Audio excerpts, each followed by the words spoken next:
자, 행복한 공법 시간입니다. 반갑습니다. 마지막 시간이네요.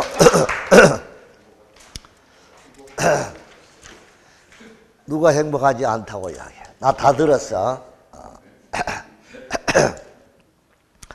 351페이지 사업시행계획이죠. 아까 이야기한 대로 사업시행계획은 여기다가 이 정비구역에다가 토지 이용은 어떻게 하고, 그러니까 여기다가 토지 이용 계획은 어떻게 하고, 도로 기반 시설들은 어떻게 깔고,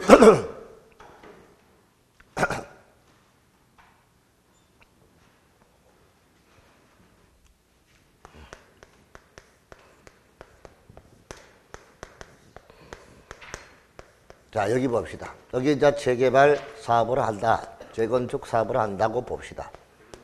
그럼 여기 도로를 어떻게 깔고, 여기다가 건축은 아파트 단지를 어떻게 설치하고 하는, 여기 또 주차장은 어떻게 설치하고 또 관리사무소는 어떻게 설치하고 하는 이런 구체적인 계획이 딱 나와야 돼. 이게 바로 조감도야. 그래서 우리가 구체적인 사업의 조감도, 이걸 우리가 사업 시행계획이다. 그래서 가장 핵심적인 거는 그 안에 토지를 어떻게 이용하겠다, 기반시설을 어떻게 깔겠다, 거기다가 임시거주시설을 포함한 주민이주 대책이라, 세입자 주거 이주 대책, 사업시행기간 동안 가로등, 폐쇄로, 텔레비전 설치, 범죄방 대책, 이런 것도 들어가 있구나. 그 다음에 임대주택의 건설계획. 자, 여기서 아까 임대주택은 주거환경 개선 사업은 30%가 임대주택이 돼야 되니까, 이 정도가, 여기는 임대주택 단지, 여기는 일반 분양주택 단지, 이렇게 다 나와야 돼. 그 다음에 건축물의 높이는 어느 정도로 할 것이냐, 용적률은 어느 정도 할 것이냐, 밀도계획, 이런 것 등을 정하고, 정비사업비는 어느 정도 들 것이냐 하는 이런 것까지 다 정해지는 것이 우리가 정비사업의 사업시행계획이다, 이 뜻입니다. 자, 그럼 이건 구체적인 사업시행계획을 작성한다, 이렇게 보면 되겠죠. 그럼 시행자가 이걸 작성해 가지고 인가신청을 하는데, 자, 시행자가 누구냐에 따라서 달라지겠죠. 그 인가신청의 파트가. 자, 그러면 여기다가 진짜 시행자를 다시 한 번 더 이렇게 이제 정리를 한번 해볼게요. 이거는 좀 이거는 좀 지워놓고 가야지. 서서히.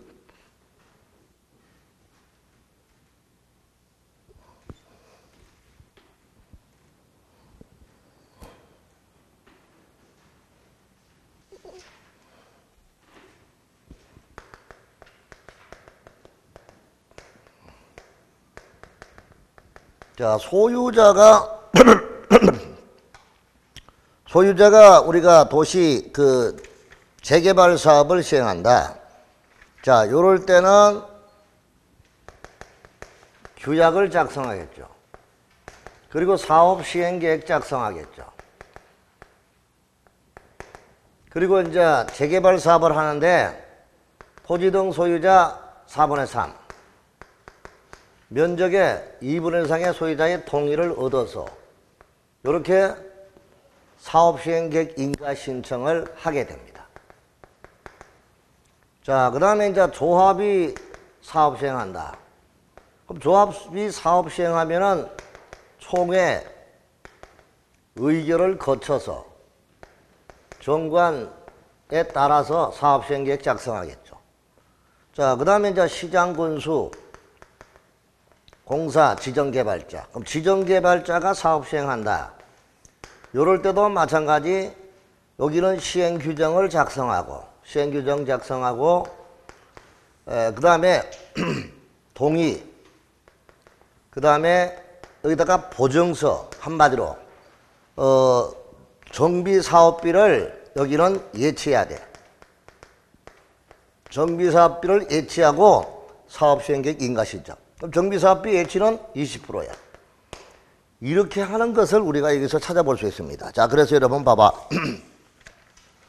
자, 인가의 경우를 달 때 사업시행 인가신청하면 페이지 353페이지 인가신청에 보면 관계서류 공람과 의견 청취 나오는데, 자, 시장군수 등은 인가를 하거나 작성할 때 14일 이상 일반에게 공람한다. 알아두시고요. 자, 그 다음에 토지 등 소유자 조합은 서면으로 의견을 제출할 수 있다. 그 다음에 제일 밑에 3번 재개발 사업 시행 인가 시 신청에 동의 가능이 나와요. 소유자가 재개발 사업을 시행한다. 이때는 인가 신청하기 전에 시행계획서에 토지 등 소유자 4분의 3 여기 보죠. 자, 토지 등 소유자 4분의 3 면적의 2분의 1상의 소유자의 동의를 받아야 된다.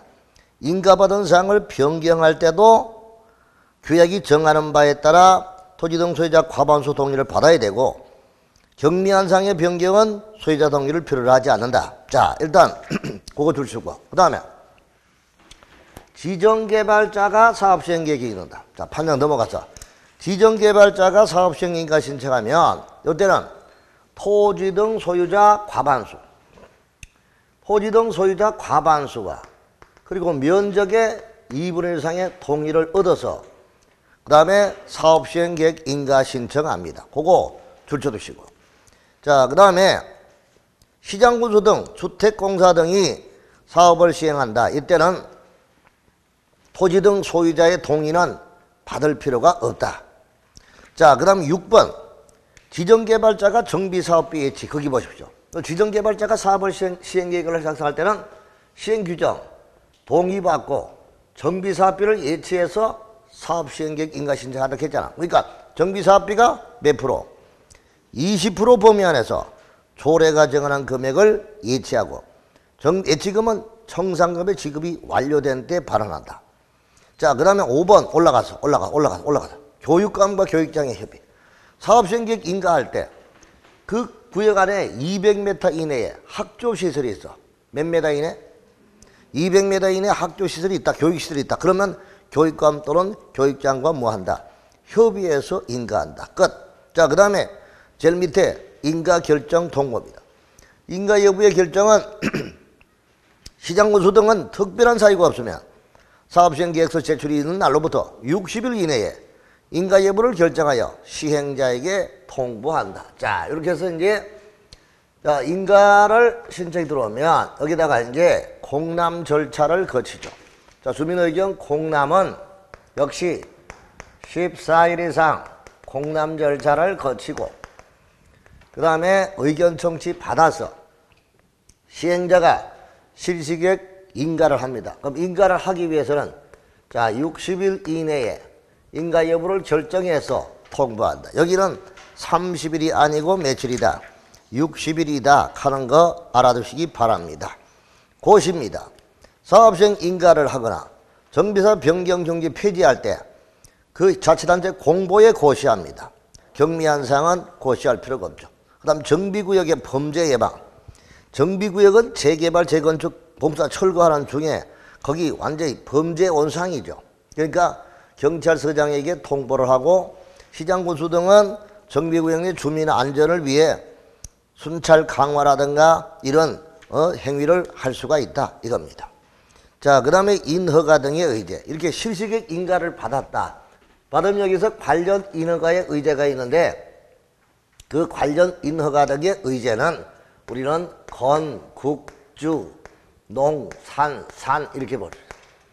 건국주, 농, 산 등등인데 요 세 가지는 꼭 기억해. 주택법의 사업계획 승인하고 제일 밑에 공공주택 특별법에 따른 주택건설 사업계획 승인, 건축법의 건축허가 조치고 그리고 도로법엔 도로점령허가, 농지법엔 농지점령허가, 하천법에 하천점령허가, 산지관리점령허가 이런 게 있는데 나도 여기 깜빡하고 빠뜨렸네. 요거 빠져서 국계법, 국토계획법상 사업시행자 지정, 사업시행자 지정고시 받은 걸로 보고 자, 그 다음에 실시계획에 인가 받은 걸로 본다. 요거 두 개가 빠져서 요거 국토계획법에 의한 사업시행자 지정고시, 실시계획 인가 등을 받은 걸로 본다는 이게 거기 꼭 들어가야 돼. 그래서 이게 무슨 말이냐, 아까 사업시행계획이 도시군계획 시설 사업할 때 실시계획과 같고 도시개발 사업할 때 실시계획과 같은 거예요. 그러니까 실시계획 인가 받은 걸로 보는 거라고요. 아시겠죠? 그러니까 여기는 건축허가 국계법의 사업행위 실시계획 인가, 주택법의 사업계획 승인, 이거 다 받은 걸로 본다 하는 것을 알아서 국계법의 시행자 지정이나 실시계획 인가를 받은 걸로 본다. 그거 빠뜨렸으니까 메모해 주시고요. 근데 이게 공장 재개발 사업을 한다면 사업시행 인가가 떨어지면 공장을 다시 새로 짓는다. 그러면 공장 설립 신고, 완료 신고 한 것으로 본다. 뭐 이런 게 있어야 되겠죠. 그러니까 공장에 포함된 구역에 대해서도 공장 설립 등 승인이나 설립 완료 신고, 그 다음에 폐기물 처리 시설 설치 승인 신고 등 이런 것 등을 한 것으로 본다라고 보시면 되겠습니다. 자, 그 다음에 이제 관계서류 제출하고 협의 전 인가 이런 거는 그냥 읽어주시면 될 거 신경 쓸 거 없고요. 사업계획 시행 인가의 특례 오른쪽 357페이지.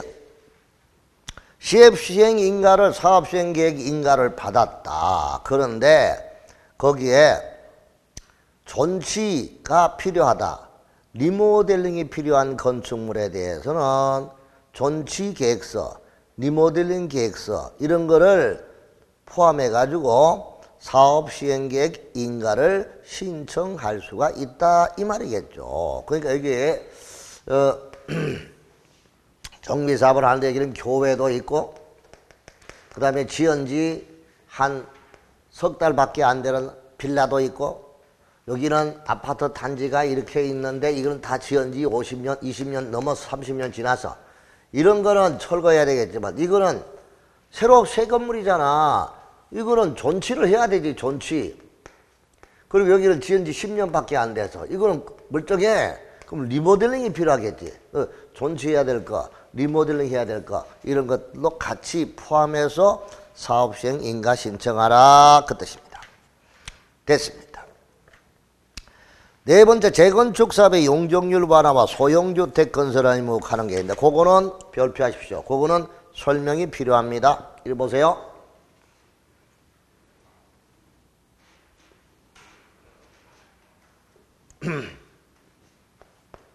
지금 모양새가 이렇죠.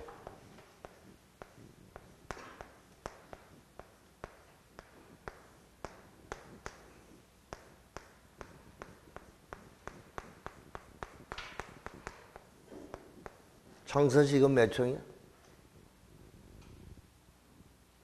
아, 그냥 30층 가면 되지. 뭘 또 세일이야. 아이고, 참네. 몇 층이야? 30층. 오케이? 몇 층?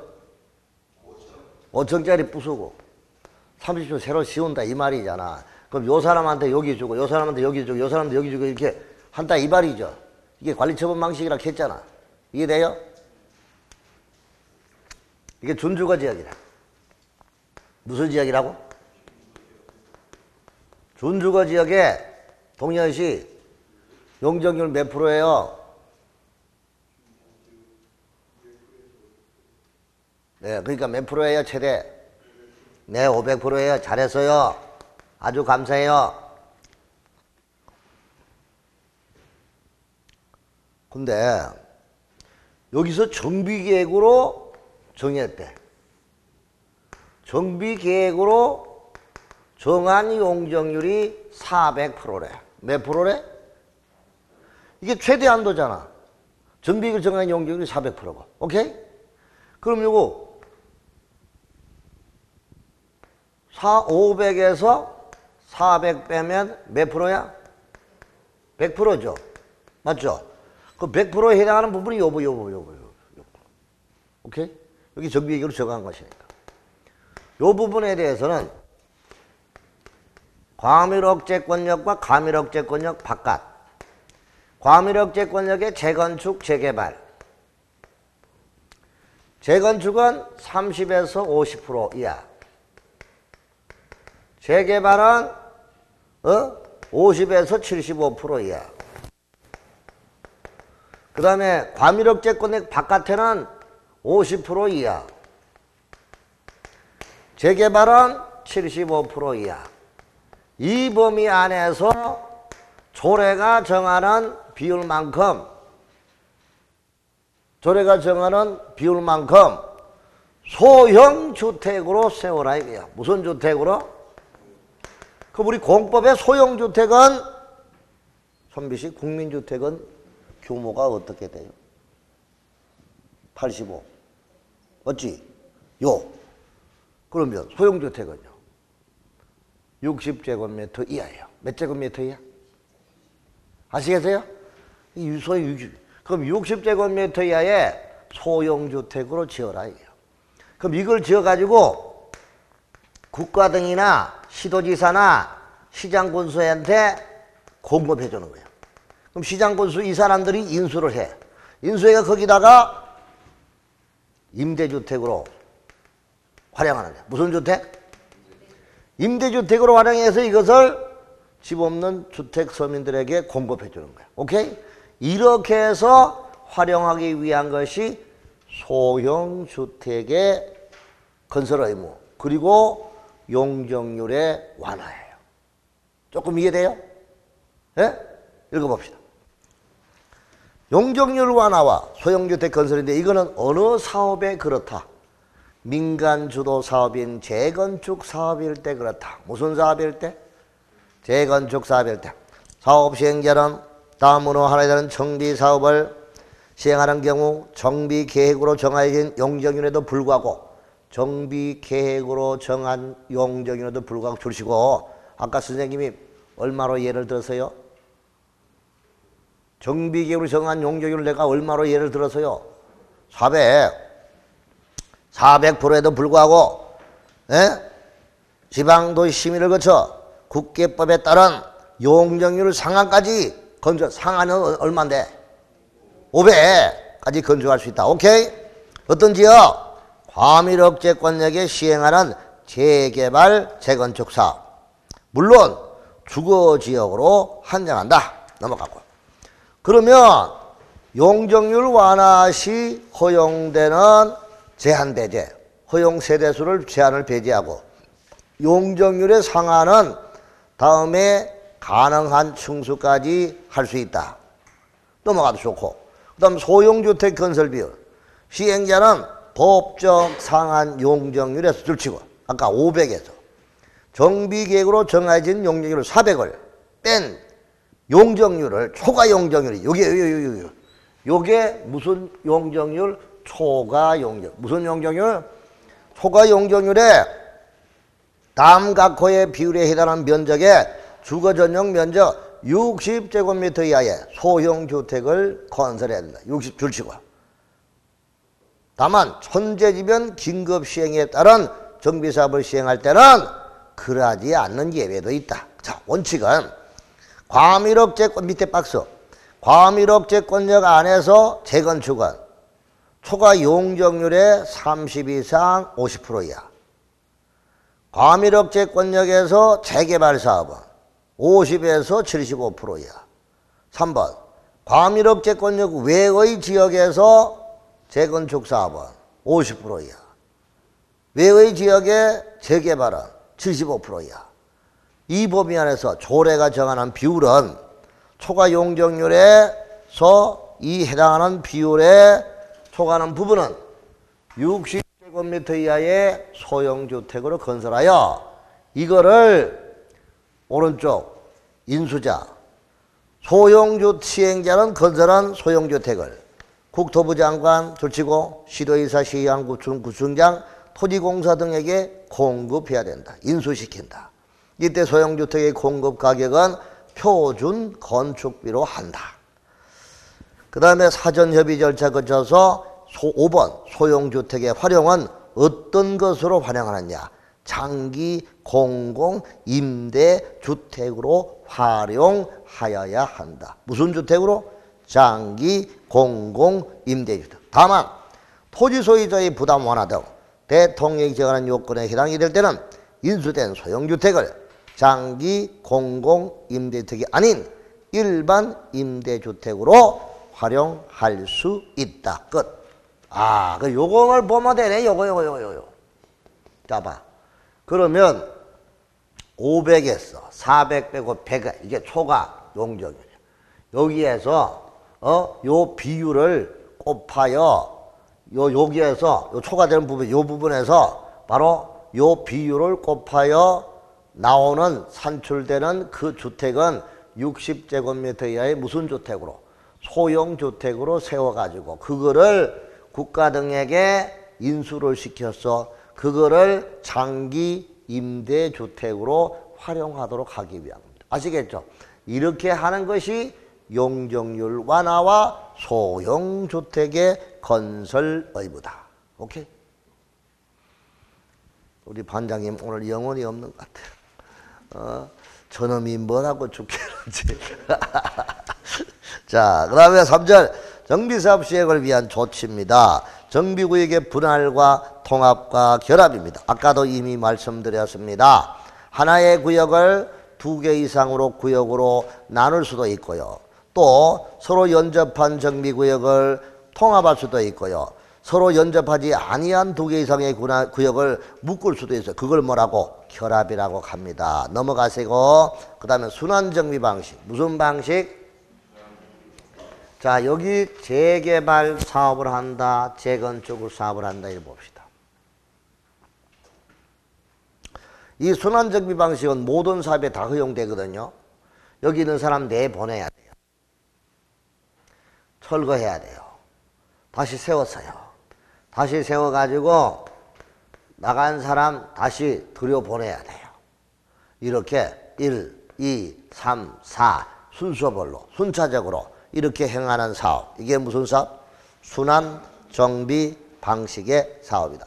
이거는 도시개발 사업에도 있고요. 정비사업에도 있고 다 있어요. 아시겠어요? 순환정비 방식이다. 근데 여기요. 사람들이 바깥에 여기 나가보니까요.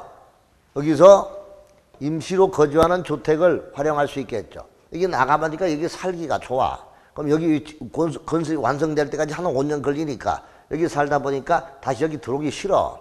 이럴 때는 거기 공급해 주는 걸로 할 수 있죠. 그래서 3번 순환형 주택의 처분. 시행자는 순환형 주택에 거주하는 자가 정비사업이 완료된 후에도 순환형 주택에 계속 거주하기를 희망할 때는 분양하지 하거나 계속 뭐한다? 임대할 수 있게 한다. 이때 시행자가 소유하는 순환형 주택은 인가받은 관리처분계획에 따라 토지 등 소유자에게 처분된 것으로 본다. 끝.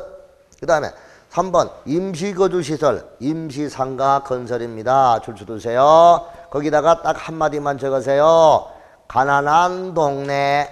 뭐한 동네? 가난한 동네. 무산한 동네. 그런데 여러분 공법상의 정비법상의 정비사업에서 주거환경 개선과 재개발이 가난한 동네예요. 주택 재건축은 부자 동네예요. 무슨 말인지 알겠죠? 그러니까 이게 가난한 동네라고. 가난한 동네는 주거환경 개선과 재개발이에요. 재개발. 그래서 주거환경 개선 사업 및 재개발 사업의 시행으로 철거되는 주택의 소유자 줄치고 소유자 플러스 세입자. 소유자 또는 세입자에게 정비구역 안과 밖에 위치한 임대주택 등 시설에 임시로 거주하게 하거나 주택의 자금에 융자를 서는 등 임시거주에 상응하는 조치를 해야 된다. 한번 봐요. 주거환경 개선 재개발 사업하는데 거기 바깥에 소유자와 세입자에게 내보내. 그럼 그 사람들이 임시로 거주할 수 있는 임대주택이나 이런 주택에다가 임시로 거주하게 하거나 전세금을 빌려준다거나 융자를 알선한다거나 이런 등 임시거주에 상응하는 조치를 해야 된다 이 뜻입니다. 그런데 그 임시조치를 하는 그런 건축물이 임대주택 등이 그게 국가라든가 자치단체의 소유이면 공짜. 예?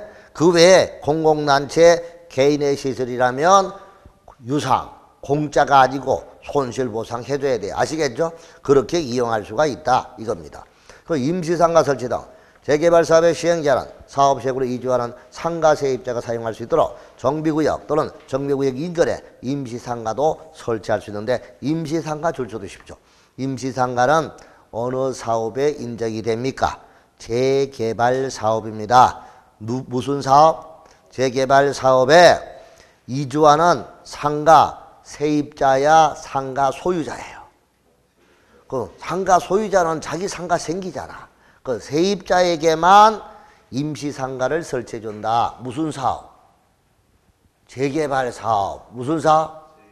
자, 이래 봐요. 이걸 잊지 말라고. 끝까지 이걸 물고 늘어지잖아. 정비법은, 정비사업은 세 가지. 주거환경, 재개발, 재건축. 재개발은 정비 기반시설이 열악하고 노후 불량한 건물이 밀집한 지역의 주거환경을 개선하고 상업지역과 공업지역의 도시환경을 개선하기 위한 사업이 무슨 사업이다? 재개발 사업이다 이거야. 아시겠죠?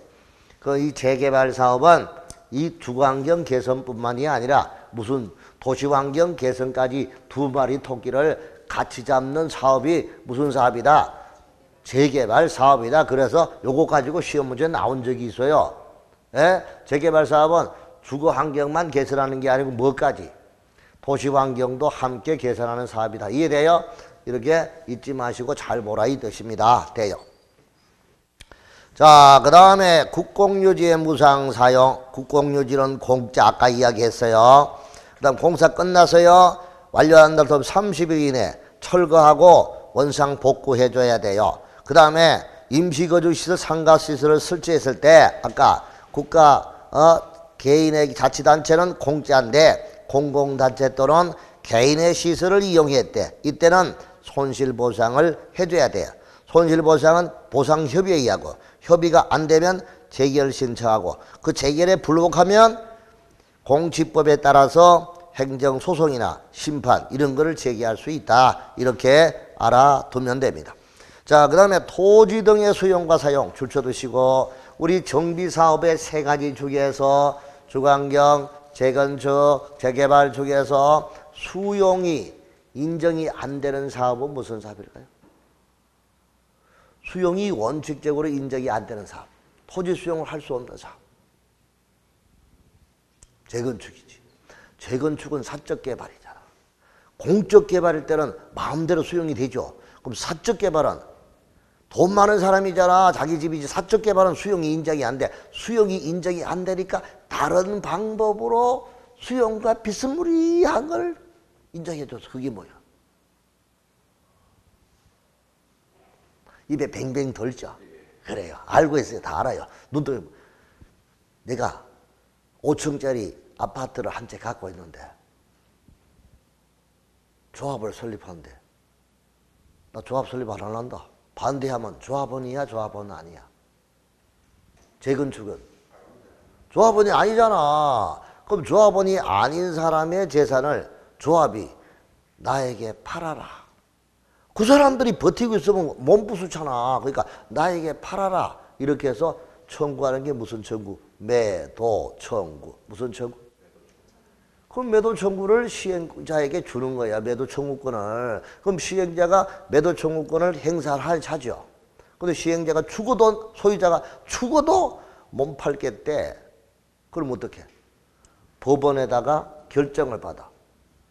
법원의 결정을 받아서 결정 정모를 하고, 갖고, 그 다음에 감정평가업자가 평가한 가격을 법원 공탁소에다가 뭐 하고, 맡겨놓고, 임체해놓고, 부수고 사업하면 돼. 아시겠죠? 여러분, 자동차 사고 나서 합의가 안 되면 어디다 맡겨놓노? 법원에 공탁권 맡겨놓죠? 똑같은 거야. 아시겠죠? 그렇게 하는 것이 간접적인 수용 방법인데 그걸 매도 청구다. 무슨 청구?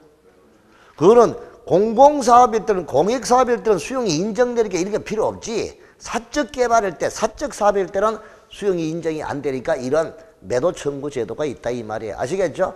요걸 기억하면 돼. 오케이? 됐어요. 자, 그러면 수용의 일반법은 무슨 법이에요? 공시법. 무슨 법? 자, 공시법. 공시법에 따라서 수용을 하려고 하면은 뭐를 받아야만 수용할 수 있어? 사업인정고시. 맞지? 사업인정고시 안 받으면 수용할 수가 없잖아. 그런데 이 법은 뭐 받으면 뭐 받은 걸로 본다? 재미없다.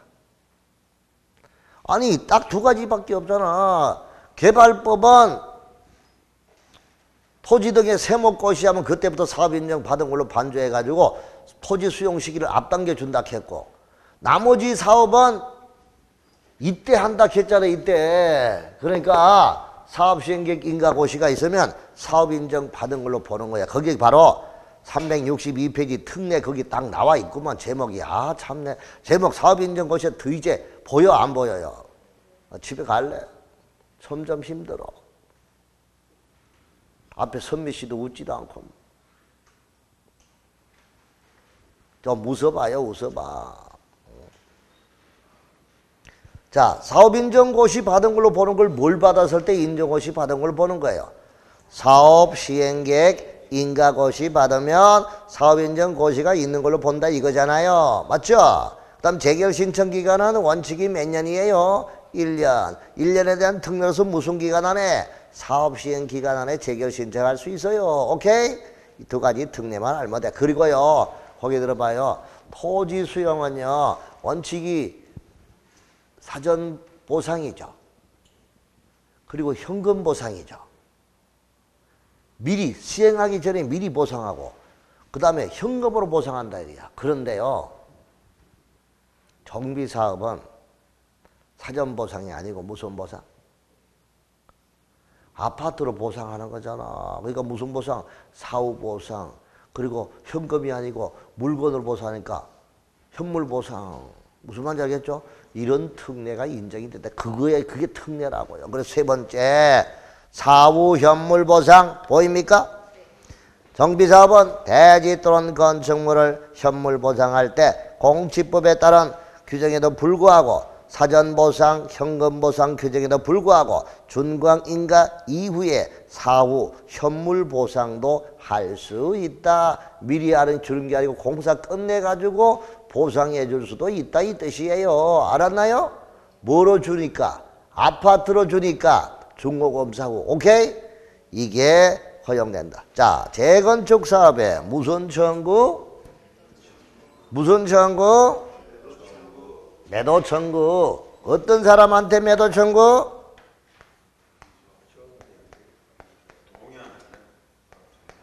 요 사람은 반대했어요. 요 사람은 몰라요. 답변이 없어요. 요 사람은 찬성했어요. 그러니까 조합이 사업시행인가 받고 30일 이내에 야, 확실한 의사표시 보내줘! 촉구를 한 거예요. 촉구하니까 이 사람들이 답변을 보여왔어요. 다시 어떻게 돌아섰을까요? A는요, 반대해서 찬성으로 돌아섰어요. 오케이? B는요, 여전히 말이 없어요. C는요, 찬성했는데 반대로 돌아섰어요. 그럼 결국은 똑같네. 그죠? 그렇다 하더라도 이때 답변에 촉구를 하게 되면 2월 이내에 회답을 하는 거야. 며칠 이내에? 2월 이내에 회답이 왔어. 그래서 여기서 이때 대답이 없는 사람은 뭐 한 걸로? 반대 의사표시 한 걸로 보는 거야. 뭐 한 걸로? 여기. 이래가지고 이제 나에게 팔아라 이렇게 청구하는 것이 재건축 사업의 무슨 청구? 매도 청구. 확인해 볼게요. 재건축 사업의 시행자는 사업시행 인가 고시가 있은 날부터 며칠 이내 30일 이내에 동의하지 아니한 자나 신탁업자 시행자의 지정에 동의하지 아니한 자에게 조합 설립 또는 시행자의 지정에 관한 동의 여부를 회답할 것을 서면으로 촉구한다. 촉구를 받은 날로부터 회답은 2월 이내에 회답하여야 한다. 기간 내 회답하지 아니한 경우는 조합 설립이나 시행자 지정에 동의하지 아니하겠다는 뜻을 회답한 것으로 본다. 재매도 청구. 위 기간이 지나면 시행자는 그 기간이 만료된 때로부터 2개월 이내에 조합 설립이나 시행자 지정에 동의하지 아니하겠다는 뜻을 회답한 토지 등 소유자와 건축물 또는 토지만 소유한 자에게 건축물 또는 토지의 소유권과 그 밖의 권리를 매도할 것을 뭐한다? 청구할 수 있다. 이게 무슨 청구? 매도 청구다. 오케이? 됐어요. 자, 용적률에 관한 특례가 있습니다. 100분의 125 체크하시고요. 그러니까 여러분 재개발 사업이나 재건축 사업을 하는데 시행자가 주거 이전비라든가 영업 폐지라든가 이런 손실 보상에 따른 이런 보상을 많이 해줬대. 그러면 그 지역에 허용되는 용적률 최대 한도에 100분의 125까지 뭐 해주겠다? 완화해 주겠대. 그러면 아까 용적률이 500%인 지역이야. 그러면 1.25 하면 얼마가 되지? 625%까지 뭐 해준다? 완화해준다. 이렇게 볼 수 있는 겁니다. 자, 재건축 사업에 대해서는 시행자의 분할 청구가 가능하고 토지 분할을 허용해서 조합 설립 인가 동의 요건을 완화하게 해준다. 이렇게 알아주면 되고요. 그럼 8번째, 주거환경 개선 사업은 가난한 동네니까 국민주택 채권 이걸 매입해. 국민주택 채권이야 도시 정비 이거 뭐야 이거? 주택도시기금이야. 국민주택 채권이 아니죠. 맞나? 국민주택 채권 맞다. 자, 그러면 국민주택 채권의 매입에 이러한 면제가 되고, 그 다음 도시군계획시설의 결정구조 설치 기준 별도로 정해주고, 건축부의 적용도 배제시켜줍니다.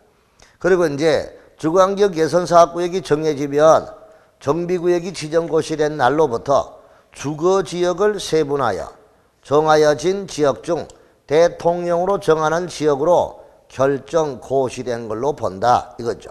그게 바로 밑에 박스에 보니까 정비사업이 스스로 계량이나 줄치고 박스 안에 그거 중요한 겁니다. 별표하세요. 스스로 계량이나 환지 방법으로 시행할 때는 제2종 일반 주거지역으로 지정된 2종 일반 주거 줄치고, 정비사업이 수용사용이라 관리처분 방식으로 시행한다. 이때는 3종 일반 주거지역. 다만 기업형 임대주택, 공공건설 임대주택을 200세대 이상 공급할 때 그때는 준주거지역으로 지정된 걸 본다. 빨리 체크하세요. 그래서 정비 주거환경 개선사업구역은 스스로 계량하는 거는 그 경우나 환지 방식은 2종 일반, 그 다음에 수용이나 관리처분 방식으로 할 때는 3종 일반, 그리고 기업형 임대주택을 200세대 이상을 공급한다. 그때는 준주거 지역으로 결정 고시된 걸 본다. 그런데 예외, 개발 제한구역이다. 이런 경우일 때는 2종, 3종 준주거 지역으로 지정된 걸로 보지 않는다. 그런 예외가 있다. 이렇게 보면 되겠죠. 됐습니다. 넘어가시고 9번째, 소유자 확인이 곤란한 건물에 대한 처벌입니다. 자, 시행자는 조합설립 인가일 현재 또는 사업시행계획 인가일 현재 건축물 토지 소유자의 소재 확인이 현저히 곤란할 때, 자, 2개 이상 일간신문에 2회 이상 공고하고, 공고한 날도 30일이 지난 때 평가에 기다는 금액을 법원에 공탁을 하고 정비사업을 계속할 수 있도록 이런 특례 조치를 준다. 이게 소유자 확인이 곤란한 건물에 대한 처분에 관한 규정이다. 이렇게 보면 됩니다. 자, 이렇게 해서 이제 사업시행 인가 받았어. 자, 인가 받고, 자, 120일 이내, 그러니까 120일 이내에 분양공고 통지합니다. 자, 그럼 분양공고 통지를 하고, 여기서 이제 통지 받고, 이제 분양 신청하죠. 분양 신청.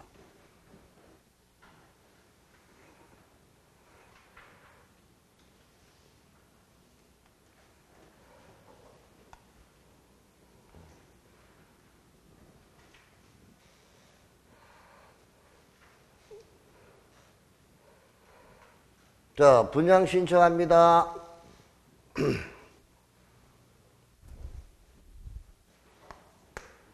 통지일부터 30일 이상 60일 이내, 자, 연장 20일 범위 안에서 연장. 그래서 통 362, 통 362 시작. 자, 인가받고 120일 이내 줄쳐 두시고 소유자에게 통지한다. 그리고 일간신문에 공고한다. 뭘 공고하느냐?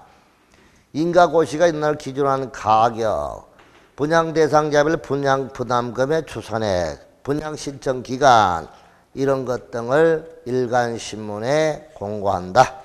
분양 신청 기간 통362 통지한 날로부터 30일 이상 60일 이내에. 자, 그러면 이제 인가 신청을 받아서 넘어가시고, 투기과열 지구에서는 분양 신청이 제한됩니다. 자, 투기과열 지구의 정비사업의 관리처분 계획에 따라 분양 대상자 주소 성명, 일반 분양분의 분양 대상자 및 그 세대에 속한 자는 분양 대상자 선정일부터 5년 이내는 투기과열 지구에서 분양 신청을 할 수 없도록 제한을 하고 있죠. 안 돼요. 그럼 분양 신청을 하지 아니한 자에 대한 조치. 그러면 신청하는데 분양 신청을 안 했대. 안 한 사람에 대한 경우는 90일 이내에 손실보상 협의한다. 무슨 보상협의? 손실보상협의. 그래서 시행자는 처분계획이 인가고시된 날의 다음 날부터, 처분계획이 인가고시된 다음 날, 여기에 다음 날부터 90일 이내에 분양 신청하지 아니한 자, 그 다음에 신청을 철회한 자, 분양 신청할 수 없는 자, 이들과 손실보상 협의합니다. 다만 시행자는 분양 신청기간 종료일 다음 날부터, 신청기간 종료일 다음 날부터 다시 다음 날부터 협의를 시작할 수가 있고, 그 다음에 수용재결 신청과 매도 청구. 시행자는 협의가 성립되지 아니하면 이때 협의가 성립이 안 돼. 그러면 그 기간의 만료일의 다음 날부터 60일 이내에 자, 수용 재결을 신청하거나, 그 다음에 무슨 청구? 매도 청구, 소송을 제기할 수가 있다 이거죠. 자, 그리고 이자 지급입니다. 사업 시행자는 기간을 넘겨서 수용 재개를 신청하거나 매도 청구 소송을 제기한 경우는 해당 토지 등 소유자에게 지연 일수에 따른 이자를 지급하는데, 이때 지자율은 100분의 115입니다. 자, 지연 이자는 일수에 따라서 100분의 15인데 거기다 조금 더 보완할게요. 지연이 60일 이내면 100분의 5예요. 그 다음 60일 이상, 지연 날짜가 60일 이상이고 120일 이내면 100분의 10이에요. 그 다음에 120일 초과하면 그때는 100분의 15예요. 그래서 5, 10, 15 이렇게 된다는 걸 밑에 적어두고 넘어갑시다. 자, 이렇게 분양 신청을 받았어. 분양 신청을 받으면 이제 자, 관리처분 계획을 작성하죠. 관리처분 계획 작성해서 인가고시를 받게 된다. 관리처분 계획은 뭐냐? 동호수 배정하는 계획이죠. 이 처분 계획에 따라서 소유권 이전해 주는 거죠. 자, 볼게요. 분양 설계 조치고. 분양 대상자 주소와 성명.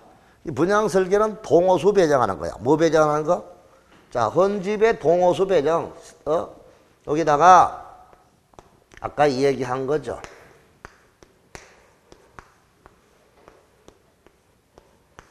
야, 못 떨어지게 바뀌었네.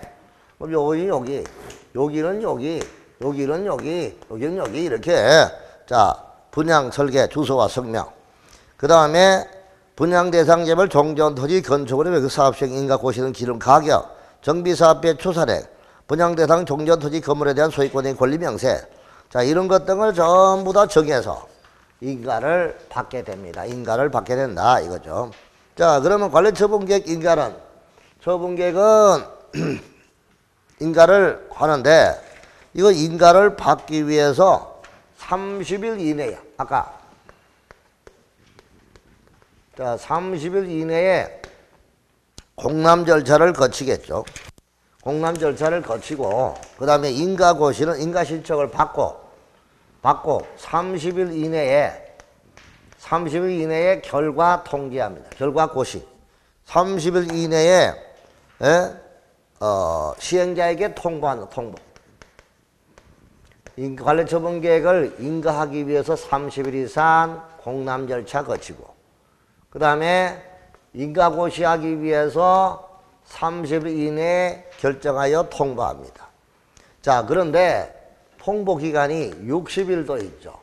그 60일 이내에 통보하는 거는 타당성 검증, 그러니까 관리처분계획의 타당성의 검증을 거친 경우, 이때는 타당성 검증을 거치는데 시간이 더 소요되었으니까 이때는 60일 이내에 인가 여부를 결정하여 시행자에게 통보한다. 그래서 관리처분계획의 인가가 작성할 때는 30일 이상 공람절차 거치고 그 다음에 30일 이내에 결정해서 통보합니다.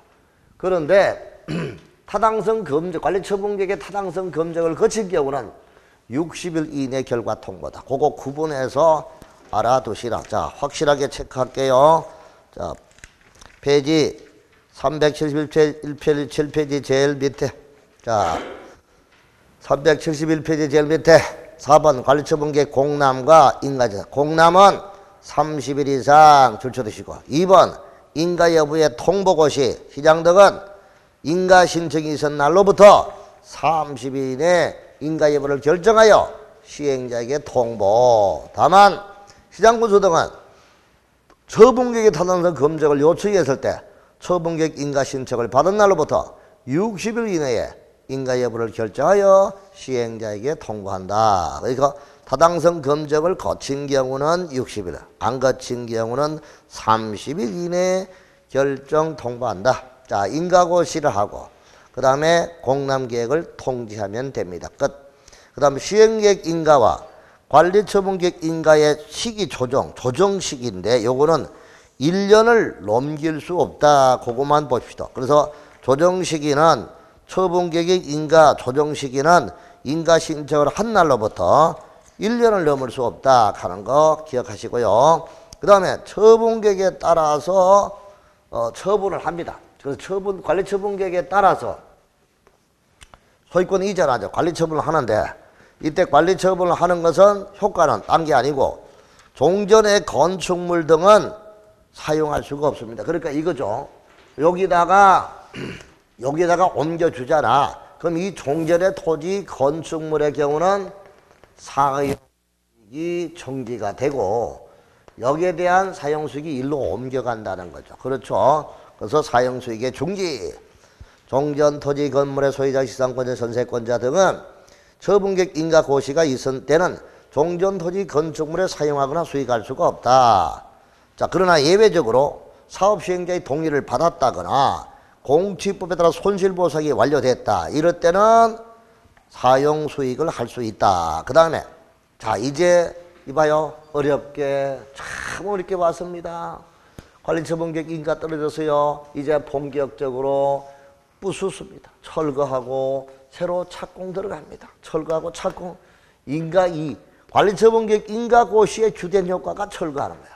그럼 관리처분계획 인가 받고 철거하고 착공합니다. 새로 지어서 공사가 완료가 되면 인가받은 관리처분계획에 따라서 소유권 이전해주면 끝입니다. 이게 정비사업이에요.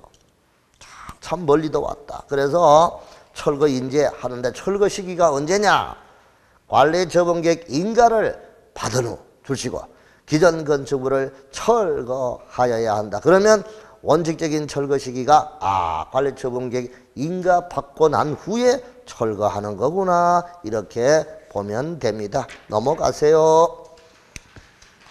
자, 그 다음에 정비사업의 시행으로 조성된 대지나 건축물은 관리처분계획에 따라서 처분관리하고 거기에 따라서 주택을 공급해 줍니다. 그럼 공급해 주고 남은 주택이 있다. 그러면 제일 마지막에 일반에게 팔아먹어라. 채비지로 하거나 팔아먹어라. 이 뜻이죠. 자, 이렇게 해서 주택을 공급해 주는 거야.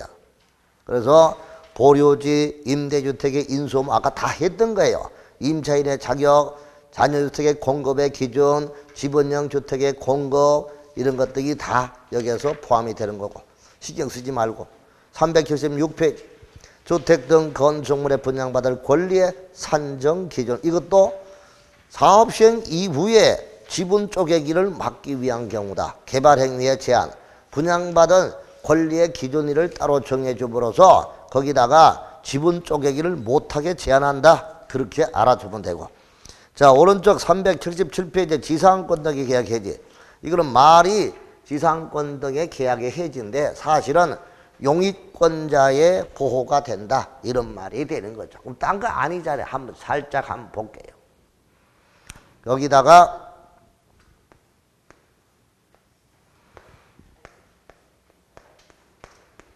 이 사람이 주인이 갑이야. 갑이 을에게 전세 줘서 전세.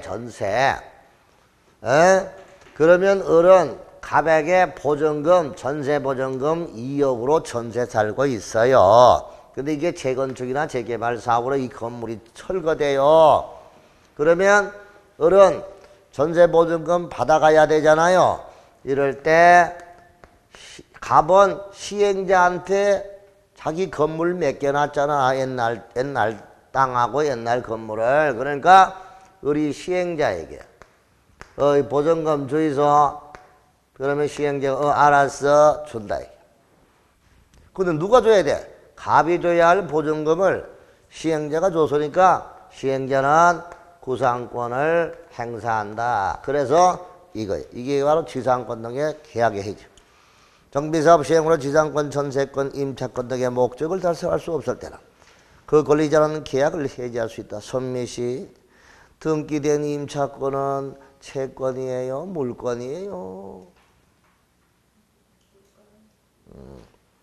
자, 그럼 여기 전세금, 보증금 이러한 금전발한 청구권은 시행자에게 행사할 수 있고 금전발한 청구권의 행사로 해당 금전을 지급한 시행자는 해당 토지 등 소유자에게 구상할 수가 있고 구상이 잘 안 돼. 그러면 새 건물 받는 그 경우로 청산금이 있어. 그 청산금을 압류할 수가 있어. 이때 압류하면 저당권과 동일한 효력이 발생해. 관리처분계획 인가를 받았을 때 지상권, 전세권 설정의 임대차 계약 기간은 적용하면 안 되지. 거기 들어봐요. 주택임대차보호법에 약정하지 않은 임대차 기간은 몇 년? 2년. 근데 전세기간, 우리 전세기간 남았는데 그러면 그걸 적용해버리면 철거 못 하잖아. 그렇기 때문에 이런 기간을 적용하지 않고 이런 법을 적용하지 않고 막바로 뭐 할 수 있다? 철거할 수 있는 거예요. 알았죠? 이런 특례를 준다. 그 뜻입니다. 공사가 완료가 돼서요. 그러면 준공인가 받고 공사 완료 고시에요. 거기 붙들고 있지만 넘어가세요. 자, 그러면 이제 관리처분계획에 따라서 379페이지에 소유권을 이전해줘요. 뭐에 따라서 해줘요? 관리처분계획에 따라서 해줘요. 뭐에 따라서? 관리처분계획. 시행자는 고시가 있을 때 지체 없이 동그라미 대지 확정 청량을 하고 세지 확정 청량 토지 분할 절차 거치고 그 다음에 분양받을 때 통지 4가지. 자, 지체 없이 확정 청량 분할 통지 이렇게 하고 대지 건물 소유권을 이전했던 거예요. 그래서 통지하고 소유권을 이전해 준다 이 뜻입니다. 자, 그 다음에 이전 고시 및 소유권의 취득. 시행자는 대지 건물의 소유권 이전한 때는 그 내용을 자치단체 공보에 고시한 후 시장군수에게 보고하고 이 경우 대지 건축물을 분양받을 자는 고시가 있은 날에 다음 날에 그 대지 건축물의 소유권을 취득하게 됩니다. 자, 그럼 대지 건축물에 대한 권리의 확정, 지상권 등의 권리 이전, 그 다음에 환지 등의 이전, 등기 절차 권리 변동의 제한 이런 것 등이 따르게 된다 이 뜻인데 여기서 등기는 언제 하느냐? 정비법은 지체 없이 뭐 없이? 379 제일 밑에 2번 시행자는 이전 고시가 있을 때 지체 없이 대지 건물에 대한 등기를 지방법원 등기소에 촉탁 신청한다. 우리 도시개발법은 지체 없이가 아니고 며칠 이내? 14일 이내. 며칠 이내? 14일 이내인데 여기는 뭐 없이? 지체 없이. 바쁘다 바빠. 자, 그 다음에 이전 고시가 있은 날부터 다른 등기가 있을 이 소유권 이전 등기가 있을 때까지는 다른 저당권의 설정을 제한한다거나 이런 소유권을 제한하는 이런 다른 등기는 할 수가 없다. 자, 그 다음에 청산금 똑같죠. 청산금도 시행자, 정환권, 감환권 받아. 너는 부당이득 받았네. 평소 작은 거 갖고 있다가 35평 받아서 부당이득 취해서 너는 돈 내놔. 이것을 징수. 너는 큰 평수를 갖고 있다가 작은 평수 받았네. 손실보상. 이거는 교부. 이와 같이 시행자가 개인과 개인끼리 재산상의 차액을 중간에서 조절해 주는 제도, 이걸 우리가 청산이라고 하고, 이때 지급되는 돈이 청산금이고, 이거는 5년간 행사하지 아니하면 시효로 소멸한다. 이게 우리는 청산금에 관한 규정. 청산금을 낼 사람이 안 낸다. 안 내면 시장군수에게 징수를 위탁하고, 이다 시장군수가 대신 받아줬으니까 공짜는 아니지. 4%의 수수료를 줘라. 징수한 금액의 4%. 자, 저당권의 물상대위, 이것도 뭔 말이고, 여기다가 아파트가 있는데 갑이 사업하다가 국민은행으로부터 돈을 2억을 담보로 해서 빌렸었어. 근데 이게 재건축 사업이나 재개발 사업이 철거됐어. 이럴 때 국민은행은 이 사람이 새로 받는 아파트에 대한, 이게 원래가 평수가 큰 거야. 그 새로 받는 거는 소형이야. 이럴 때 청산금이 있어. 이럴 때 국민은행은 청산금을 압류할 수 있어. 오케이? 이래가지고 저당권을 국민은행이 행사하는 거, 물건 위에 권리가 대위된다. 물상, 대위, 이렇게 보게 된다. 그 뜻입니다. 알았나요? 됐어요. 이렇게 다 했어요. 이제 비용은 누가 부담해요? 시행자 네가 부담하라. 모자라는 거는 좀 보태줄게. 보조융자. 읽으면 된다. 이해돼요? 끝났어요. 보칙과 벌칙에서, 보칙에서 거기 정비사업 전문관리업자 등록 388 보입니까? 누구에게 등록하느냐? 두 번째 줄 끝에 자본, 기술인력, 장비를 갖추어서 시도지사에게 등록하라. 시도지사의 등록, 옛날에 초창기는 국토부 장관에게 등록하도록 되어 있는데 지금은 시도지사로 바뀌었다는 거 알아두시고, 정비업자가 할 수 없는 일이 어떤 것이냐? 오른쪽 389의 첫 번째 박스 철거, 설계, 시공, 회계감사, 이런 업무를 동일한 정비사업의 각호의 업무를 병행을 해서 정비사업 전문관리업자가 하면 안 된다는 거야. 거기가 살짝 들어봐. 여러분, 세상 살면서 시끄럽고 분쟁이 일어나고 하는 거는 전부 다 뭐 때문이야? 개가 자기 밥을 먹으려고 하는데 옆에 개가 자기 밥을 먹으려고 하면 짖어 안 짖어? 깨물지? 싸우잖아요. 처절한 싸움이 벌어져요. 변호사가 공인중개사 사무를 하겠대. 그럼 중개업자가 가만히 있어? 뭐 하는 거예요? 데모하잖아, 데모. 맞죠? 철거업자가 철거하려고 하는데 지가 정비사업 전문관리업자라고 철거해. 설계업자가 설계하려고 하는데 정비사업 전문업자가 지가 설계한대. 결국은 내 말은 뭐냐? 밥그릇 싸움에서 모든 분쟁이 발생한다. 무슨 싸움? 자기 밥그릇 싸움에서 분쟁이 발생한다고요, 한마디로. 아시겠죠? 밥그릇은 뺏으면 안 되잖아. 그러니까 정비사업자가 철거, 설계, 시공, 회계감사 이런 업무를 병행하면 안 된다 이 뜻입니다. 알았나요? 넘어가요. 그 다음에요, 390페이지에 박스 하나 있죠? 정비사업 전문관리업자의 등록의 취소. 보이나요? 거기서 번호만 매겨놔요. 1번, 박스에 1번 동그라미. 그 다음에 4번 동그라미, 그 다음에 8번 동그라미, 그리고 9번 동그라미. 돼서요? 1, 4, 8, 9. 이건 뭐 왜 한다는 거야? 이거는 당연히 취소하라는 거야. 무슨 취소? 그러니까 거지 그밖에 부정한 방법으로 등록을 했대. 그러면 이것저것 따지지도 말고 등록을 취소하라 이거야. 아시겠죠? 됐어요.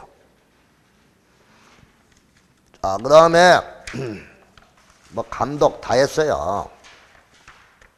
하나만 더 설명할게요. 페이지 398, 398. 398에 보면 8번 재개발 사업의 시행 방식의 전환 보이나요? 사랑하는 선미씨, 재개발 사업은 무슨 사업이 있나요? 재개발 사업의 시행 방식 두 가지가 있는데 헌집 새로 지어서 새 집 주는 관리처분 방식이 있고 그 다음에 헌 땅을 새 땅으로 조성해서 주는 방식이 있죠. 그러니까 관리처분 방식과 무슨 방식? 환지 방식. 그렇죠. 환지 방식 두 가지가 있는데 그거를 여러분 환지 방식에서 관리처분 방식으로 이렇게 방식을 바꾼대요. 이렇게 바꿀 때는 동의를 받아서 바꿔야지 함부로 바꿀 수 없잖아. 얼마 동의? 80% 동의. 토지 등 소유자 얼마? 5분의 4 이상 요구가 있어. 재개발 사업의 방식이 전환에 필요하다 인정할 때 정비사업 완료되기 전이라도 전부 일부에 대해서 시행 방식의 승인을 전환을 뭐 할 수 있다? 승인할 수 있다. 이렇게 승인을 할 때 관리처분 계획을 변경하기 위한 승인은 면적의 얼마? 3분의 2 소유자의 동의와 토지 등 소유자 얼마?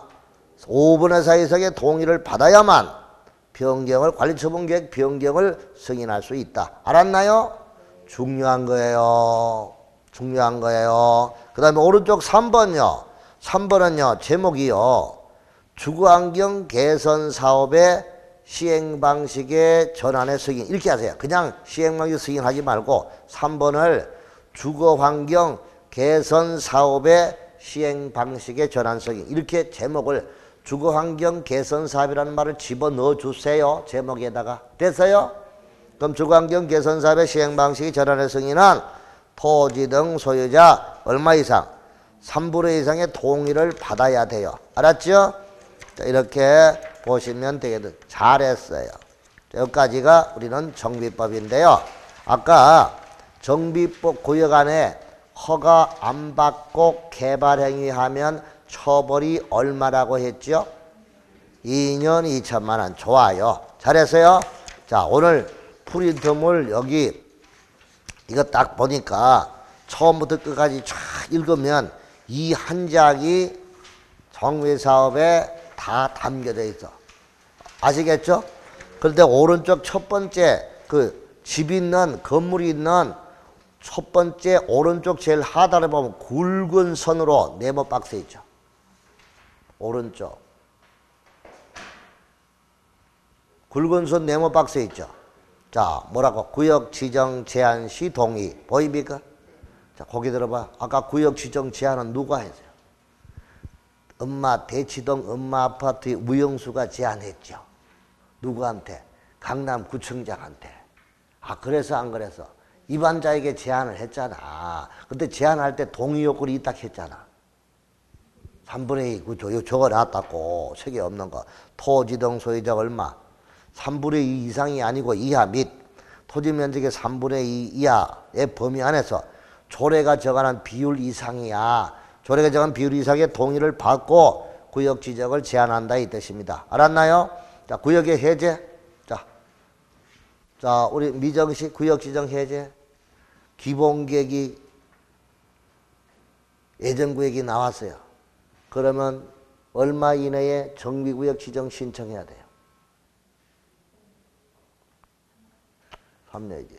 333, 225, 다시 333, 225. 여기잖아. 여기서부터 몇 년? 3년. 여기서부터 몇 년? 3년. 여기서부터 몇 년? 3년. 자, 여기서부터 몇 년? 2년. 여기서부터 몇 년? 2년. 여기서부터 몇 년? 5년. 누가? 소유자가 재개발할 때. 이해돼요? 이게 해제야. 꼭 기억하시라고요. 아시겠죠? 자, 요거 보시고 뒤에 도표 한번 봐. 도표 잘 해놨는데 주거환경 개선 사업, 재개발 사업, 재건축 사업. 여기 보니까 하나가 틀렸네요. 동의 요건에 보니까 재개발과 재건축에서 주택단지 안에 재건축입니다. 재개발은 소유자 4분의 3, 면적의 2분의 1이고요. 재건축은 단지 안에 각동 과반수, 전체 소유자 4분의 3, 면적 4분의 3인데 면적 2분의 1로 잘못 표기됐죠. 면적 2분의 1을 얼마로? 4분의 3. 밖은 소유자 4분의 3, 면적 얼마? 3분의 2 맞아요. 자, 그러면 재개발 조합은요, 자격이 조합원은 동의를 하든 안 하든 재개발 구역 안에 토지 소유자이면 무조건 조합원이에요. 그런데 재건축 사업 조합은요, 반드시 뭐 한 사람만, 동의한 사람만 조합원이니까 동의 안 한 사람은 조합원 아니에요. 그 다음에 재개발은 조합 설립이 의무화되지 않고요. 주거환경 개선 사업은 조합은 설립할 수가 없어요. 재건축은요, 조합을 설립을 해야 돼요. 반드시. 그리고 지휘권 양도도 조합원 양도도 재개발과 재건축은 허용이 돼요. 시행자가 누구, 시행 방법이 뭐다라는 거 잘 적어놓고 2주택 공급의 원칙이고 이렇게 다 나와 있죠. 그런 것을 우리가 알고 보시면 되겠습니다. 자, 오늘은 이렇게 해서 정비법을 마무리했고요. 다음 주에 건축법, 그 다음 주에 주택법하고 농지법까지 한 바퀴 돌고 그 다음 주부터 다시 앞으로 돌아갑니다. 아시겠죠? 그렇게 진행할게요. 아시겠죠? 자, 오늘 여러분 너무너무 수고 많았습니다. 수고했습니다.